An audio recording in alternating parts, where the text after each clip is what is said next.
News 18 Rajasthan के साथ जुड़ने के लिए। और इस वक्त निरंजन पोद्दार जी जो कि राजनीतिक विश्लेषक हैं वो हमारे साथ जुड़ चुके हैं। निरंजन जी, कैसे देखा जाए इस बयान को, क्योंकि इससे पहले तो मुख्यमंत्री ने कई सारे बयान दिए हैं लेकिन इतना खुलकर विरोध कभी नहीं किया। अब तो साफ तौर पर खुलकर कह रहे हैं मुख्यमंत्री कि पायलट गद्दार है और कभी भी मुख्यमंत्री नहीं बनाए जा सकते। कैसे देखा जाए इस बयान को? देखिए, ऐसा है कि अभी तक ये तो महसूस हो रहा था कि कहीं ना कहीं अंदर से कुछ ना कुछ उबल रहा है, लेकिन इतना उबल रहा है यह देख करके आज आश्चर्यचकित लग रहा है मुझे भी। और मुझे भी इस चीज का तो मैं आपके चैनल पे भी कई बार कह चुका कि ये जो भारत जोड़ो यात्रा राजस्थान से गुजरने के बाद में राजस्थान कांग्रेस के अंदर दोबारा से भूचाल आने की संभावना पूरी है, लेकिन इस चीज की मुझे भी हम लोगों को भी इतना अंदाजा नहीं था कि इतना जल्दी और इतना बड़ा भूचाल आएगा। क्योंकि जिस तरीके से अशोक गहलोत जी ने खुल्लम खुला एकदम जिसको कहें कि सीधा आक्रमण बोल दिया है, और इसको एक तरह की आप ये मान के चलिए कि ये केवल बयान, किसको बयान नहीं कह सकते, ये तो सीधम सीधा एक तरह का चैलेंज करना हो गया। और आज की तारीख में जिस तरीके से सचिन पायलट जी आला कमान के नजदीक नजर आ रहे हैं, और ये जो पिछले जो 2 महीने पहले जो घटनाक्रम घटा उसके बाद में अशोक गहलोत जी आला कमान से दूर नजर आ रहे हैं, इस परिस्थिति के अंदर भी अगर अशोक गहलोत जी ने इतना बड़ा बयान दिया है, या यूं कहें कि एकदम एक तरह की मान के चलिए एक तरह की सीधी चुनौती दी है, चाहे सचिन पायलट जी को कहूं चाहे केंद्रीय आलाकमान को कहूं, मैं तो इस चीज को यह मान के चलता हूं कि ये अशोक गहलोत जी ने एक तरह का यह मान के चलिए पूरा विद्रोह का बिगुल बजाने वाली स्थिति कर दी है ये। और वो कह रहे हैं जिनके पास 10 विधायक भी नहीं उनको मुख्यमंत्री क्यों बनाया जाए, गद्दार भी रह चुके हैं, तो कहीं ना कहीं ये तो एक चैलेंज भी है ना आला कमान को भी कि उनके पास तो सिर्फ 10 विधायक हैं, हमारे पास ज्यादा हैं।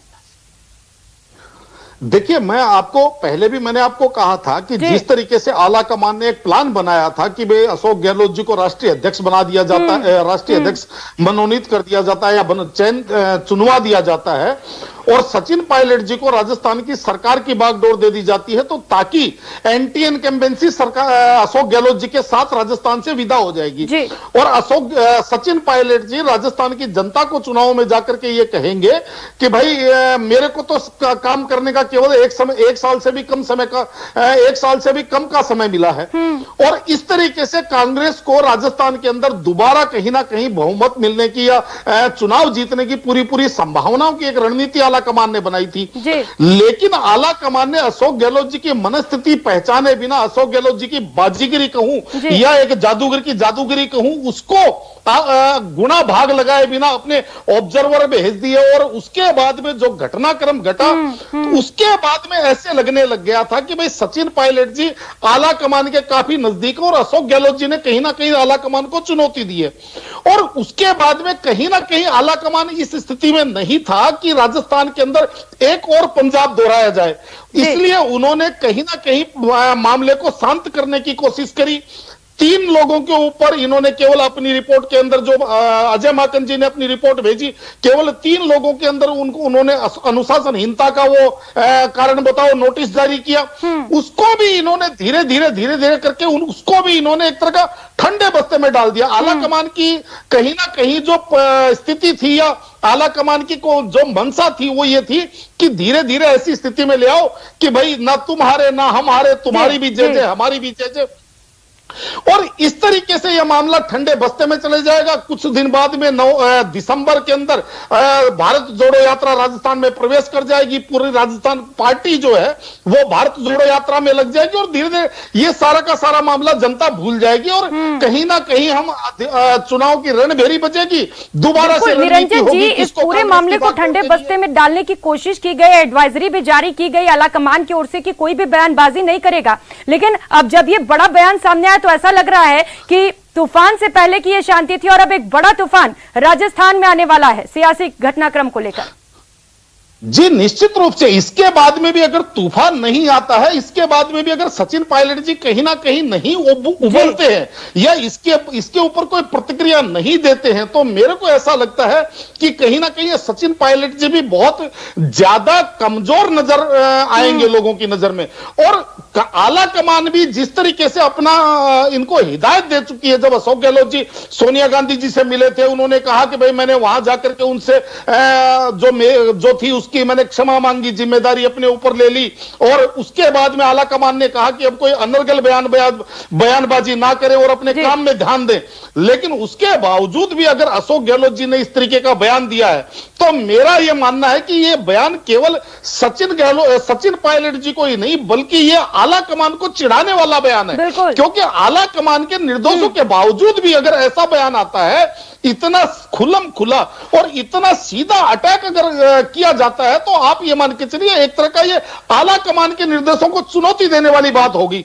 अब ये चीज देखने वाली है कि आला कमान इतनी रिस्क लेने की स्थिति में है क्या कि भाई वो जिस तरीके से पंजाब के अंदर उन्होंने चुनाव से ठीक पहले कैप्टन को हटाया और चन्नी को लेके आए, या वो सिद्धू और वो सारा प्रकरण जिस तरीके से पंजाब के अंदर बीता था, अब आला कमान अपनी प्रतिष्ठा बचाएगा या अपनी राजस्थान कांग्रेस का एक जो संगठन है उसको बचाएगा या आने वाले चुनावों को देखेगा। अब ये आला कमान की जो रणनीति चुनाव भी आने वाले हैं और आला कमान को ये पहले से पता है कि अगर ऐसे ही बयानबाजी चलती रही तो इससे कांग्रेस की परेशानियां बढ़ सकती है। केसी वेणुगोपाल कई बार बोल चुके हैं कि बयानबाजी नहीं चलेगी, एडवाइजरी भी जारी कर दी गई है, लेकिन बावजूद इसके मुख्यमंत्री ने इतना बड़ा बयान दिया है तो कहीं ना कहीं इसके बड़े मायने हो सकते हैं। लेकिन निरंजन जी, अब कांग्रेस की मुश्किलें भी बढ़ती हुई नजर आ रही हैं इस बयान के बाद।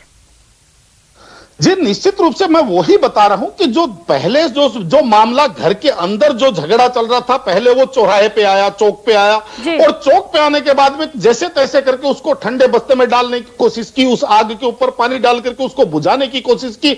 आज आप ये मान के चलिए जो आग एक अंदर ही अंदर धरातल के अंदर, धरती के अंदर जो आग जल रही थी, वो आग एक तरह की उकेर करके और उसको पूरी जिसको कहते हैं पूरे जंगल में आग लगाने की कोशिश की गई है। और ये इससे मुझे ऐसा लगता है कि अब राजस्थान दोबारा से मान के चलिए जो अगस्त सितंबर के बाद में जो घटनाक्रम घटा था, सितंबर वाली पुनरावृत्ति राजस्थान के दोबारा होगी।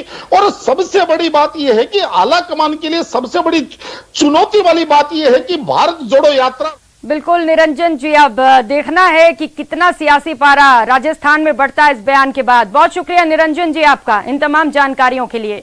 तो बड़ा बयान मुख्यमंत्री अशोक गहलोत की ओर से सामने आया। उन्होंने एक तीखा हमला बोला है, पायलट पर सीधा हमला किया है मुख्यमंत्री ने। उन्होंने कहा है पायलट गद्दार हैं, कभी भी पायलट को मुख्यमंत्री नहीं बनाया जा सकता।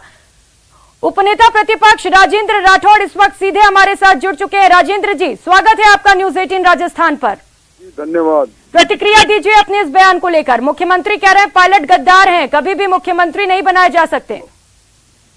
मुख्यमंत्री जी ने जिस प्रकार की भाषा का इस्तेमाल इन दिनों में किया है, इन महीनों में किया है, वो अशोभनीय भाषा है। राजस्थान की राजनीति में कभी गद्दार, निर्लज और नकारा अपने साथियों को स्वाभाविक रूप से नहीं कहा जाता। इन्होंने उस काम का प्रारंभ किया है। अपमानित करने की राजनीति इस हद तक जा सकती है कांग्रेस की आंतरिक